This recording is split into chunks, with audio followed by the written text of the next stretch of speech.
Sungem Siblings and the Heart of the Forest. The siblings looked at each other, their faces filled with a new sense of purpose. Their adventure wasn't over. It was just beginning. They had found the key to the sunken city, and now they held the key to the Heartwood. Barnaby led them through the darkening woods to a clearing where a giant, ancient tree stood. Its branches were bare, and its bark was cracked and gray. "This is the Heartwood Tree," Barnaby said sadly. "It is dying." "What can we do?" asked Michael, his voice small. Barnaby pointed to a hollow in the base of the tree. "The heart of the forest must be returned to the Heartwood Tree," he explained. "But the way is blocked by shadows."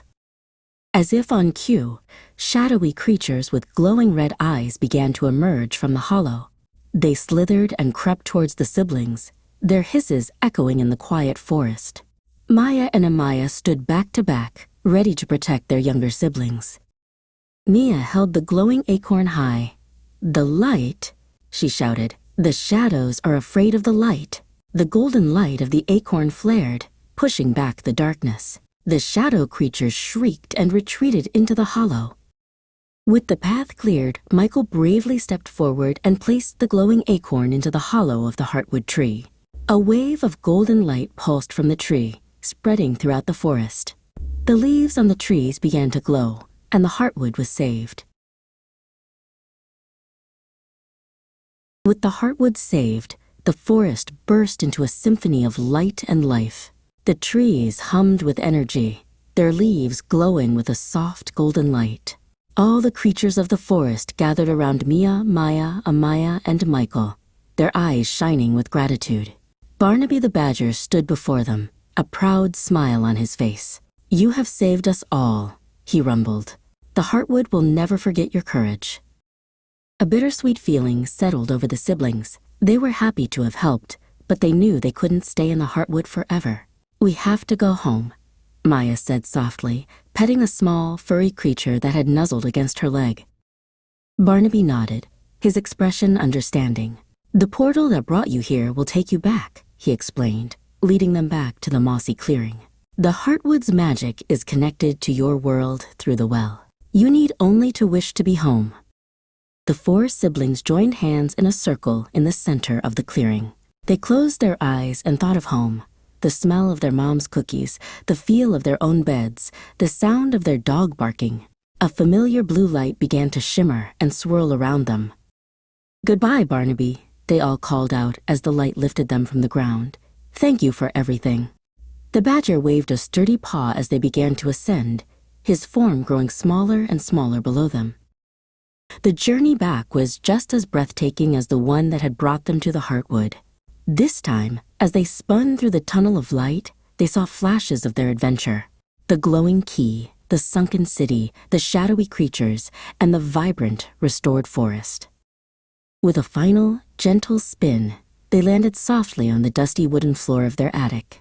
The blue light of the portal swirled one last time before fading away, leaving them in the familiar, quiet space. The only light came from a single, dusty window.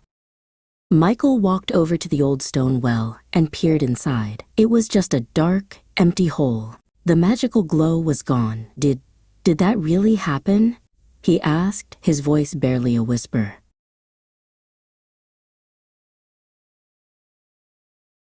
Mia reached into her pocket, and her fingers closed around something small and smooth. She pulled it out. It was an acorn, just like the one Barnaby had held. For a brief moment, it pulsed with a warm, golden light, and then it was just an ordinary acorn again. "It was real," she said, smiling. "Kids, dinner's ready," a voice called from downstairs. It was their mother, Mona. The four siblings looked at each other, a secret understanding passing between them. They were home, but they were changed. They had a shared secret, a grand adventure that was all their own. "Coming!" they shouted in unison. They scrambled for the attic door, their footsteps thundering down the stairs, leaving the quiet well and the dusty memories behind them for now.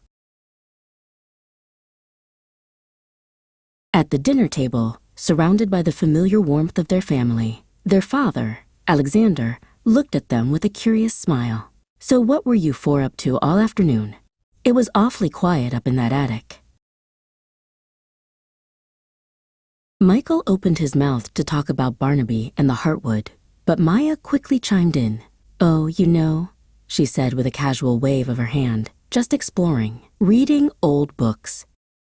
Their parents, Alexander and Mona, just smiled, happy to see them all getting along. They had no idea that their children had just returned from a magical forest, saved it from darkness, and befriended a talking badger. The siblings knew their secret was safe with them. That night, as they lay in their beds, the siblings dreamt of swirling portals, ancient trees, and a brave badger named Barnaby. They knew their adventures were far from over. After all, they still had the key,